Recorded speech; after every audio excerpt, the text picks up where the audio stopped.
It feels like we're living in science fiction, right? We have robots that can see with almost superhuman clarity, navigating chaotic rooms, sorting thousands of items an hour. But for all that amazing visual skill, there's this really fundamental puzzle. Why can't they truly feel the world around them? So this is the paradox in a nutshell. On one hand, you've got this incredible, superhuman vision, robots that can spot a single screw in a giant pile of parts. But on the other hand, you ask that same robot to just pick up an egg without crushing it, and the whole illusion just shatters. They become these clumsy, fumbling machines. So what's going on here? So what is the secret?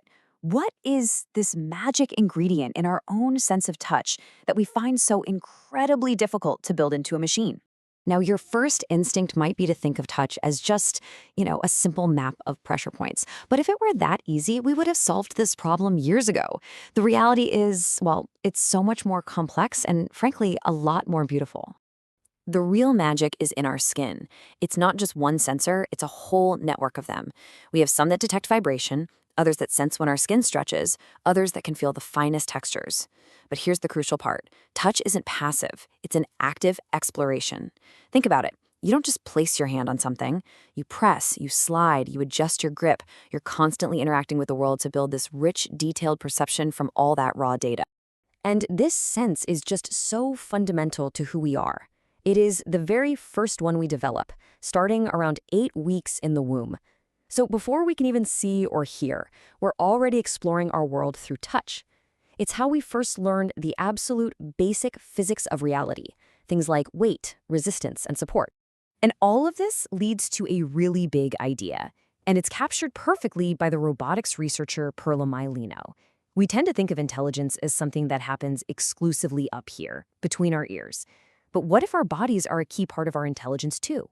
This concept is called embodied intelligence, and it's the idea that intelligence isn't just a brain processing data from afar. It actually emerges from the dynamic interplay between a body and its environment. In a very real way, the softness of our skin or the flexibility of our joints, it actually offloads some of the brain's work. The body itself is doing part of the thinking. And biology gives us a stunning example of this, the octopus. See, most of an octopus's neurons aren't even in its central brain. They're spread out all through its arms. This means that an octopus arm can figure out how to move, how to grip, how to explore, all based on local sensory input without needing constant, detailed commands from the main brain. That is embodied intelligence in action.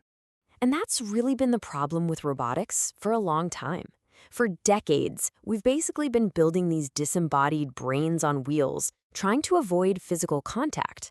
But if we want robots to achieve anything close to human-level competence, they can't just simulate the world through cameras. They need to experience it. They need bodies that can actually feel. Okay, so that's the theory. But how do we actually apply it? How do we go about building robots that can feel?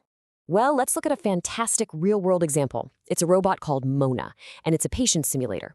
It's designed to train occupational therapists, a field where nuanced and, importantly, safe touch is absolutely critical. So here's where it gets really clever. Normally, trainees have to practice on each other, which isn't always realistic. But with Mona, if a trainee presses too hard on the simulated pain point, the artificial skin senses it. And Mona doesn't just log that data, it reacts.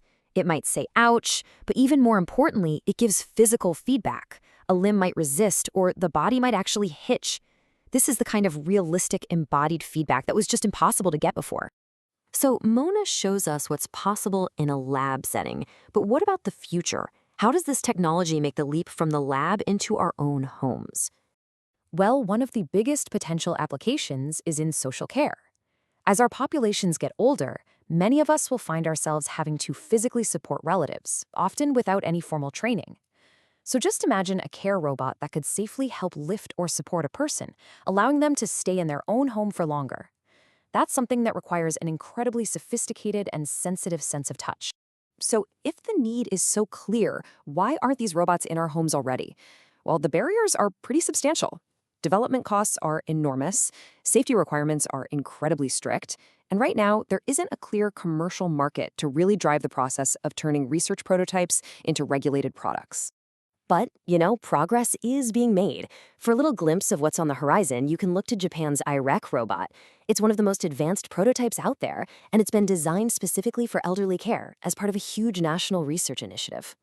And that initiative, Japan's Moonshot program, is not thinking small. The goal they've set for 2050 is to build a society where humans are free from the limitations of body, brain, space, and time. It is an incredibly ambitious vision, and robots with a real sense of touch are a key part of making that happen. In the end, this whole endeavor teaches us something really profound. As we struggle to give machines even a tiny fraction of our own tactile abilities, we're forced to confront just how incredible our own bodies really are. The quest to build feeling robots is also a journey to rediscover ourselves. So, we started this by asking why robots can't touch. But maybe the more profound question we should be asking is this. As we create robots that can truly feel, what will that journey teach us about what it actually means to be human?